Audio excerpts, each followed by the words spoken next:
is Alex back again. This is an update video on this small Ingraham Mantle Clock. A big shout out to Ab from Time for Clocks. That's Time, the number 4, in clocks.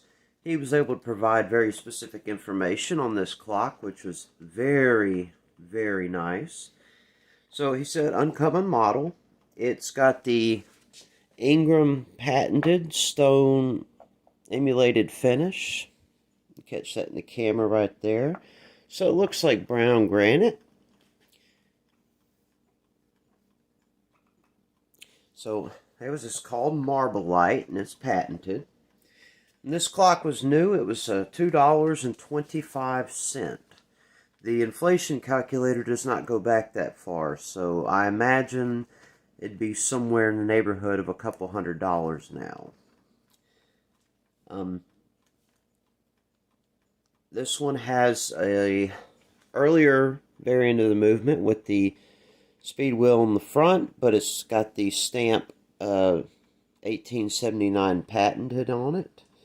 So it's one of the earlier ones, and Ab was able to date this one to 1897, the Marbleite number 11. And what's really cool, you can see the size, a little bit larger hands, but you can see the clock is not all that large. Yet it still has full-size movement and gong coil inside. So, I believe that's all the pertinent information on this. So, some neat interesting facts. It's got clawed feet in the front, which is real popular in the turn of the century. And plain feet in the back. Now, what's odd about this one is the ornamentation is magnetic, so that means it's cast iron. Most of these, you could flex on that because it's made out of white metal, French metal, pot metal, zinc alloy, whatever you want to call it. So, if you open this up, this has the original paper dial. It's in fair condition. So we'll zoom in here. And Ab pointed out the minute hand is correct to the catalog, but the hour hand is definitely off of a later Ingraham clock. So now that he pointed that out, I can't unsee it, and we'll be looking for the correct hour hand on this. But it's got a beautiful design on the coin. The dial pan is beautiful stamped brass, and the door frame is stamped brass with a coin edge. It's very nice. And this one actually has all the original soldered glass retainers, and the flat glass was common on these models.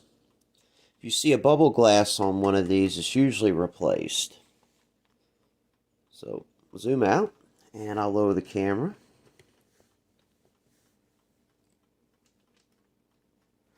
So I took the back off. It didn't have a back, and I'm going to make hinges for it at some point. But I wanted to show you.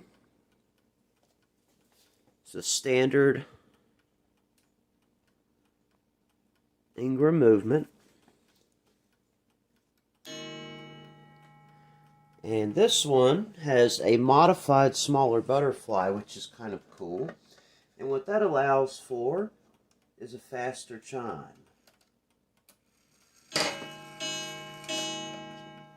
I'll go around one more time.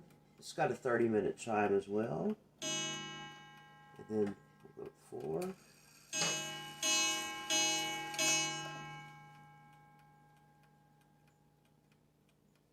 Beautiful running clock once I got it in time.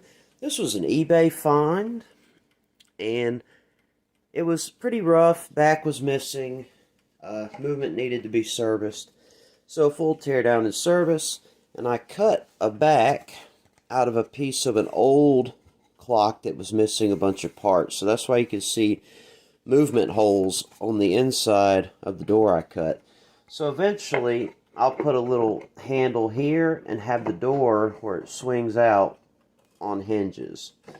But for now, I just have screws holding the back on.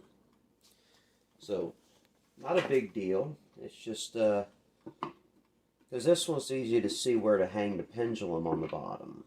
some of these are a little bit difficult to find a place for the pendulum. So,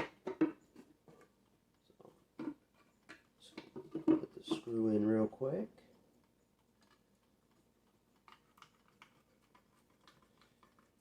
While I'm doing that, you can see the beautiful stone finish.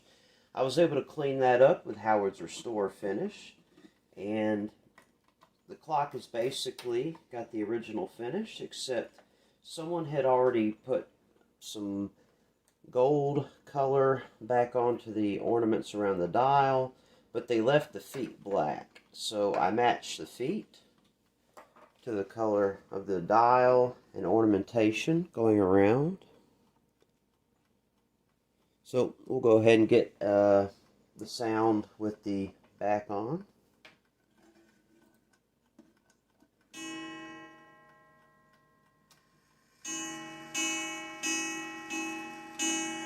I kind of like the faster chime. And I have spare butterfly for this, or the speed regulator for the chime, so I could always change it if I needed to.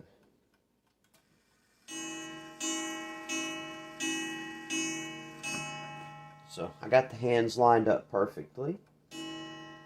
And of course, like most of these, some of the Ingrams had the top hole for a double-sided key with the speed controller at the top. But this one has the classic Ingram speed wheel, which I really love inside of the dial coin. Some people feel like it interrupts the dial, and I can see why. Except you always have to keep in mind you have these two winding arbor holes here too, so that's interrupting the dial. Ideally, you would wind it from the back if you wanted a completely clean and uninterrupted dial. But I do understand, classically, no other clocks had this speed mechanism.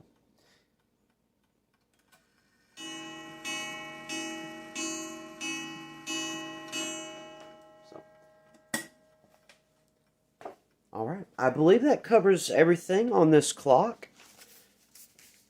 I really appreciate Ab helping me out with the information on this.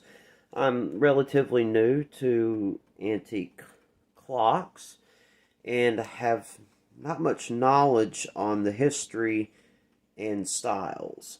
So I'll go ahead and get to eye level so you can see the ornamentation is beautifully even on the clock.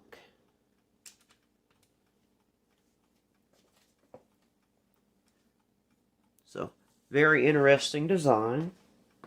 Catch it from the side, it's got a good look. So anyway, this is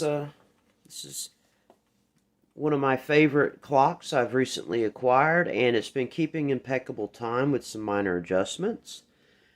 I really appreciate you watching today, and everyone have a wonderful week, and we'll see you in the next video.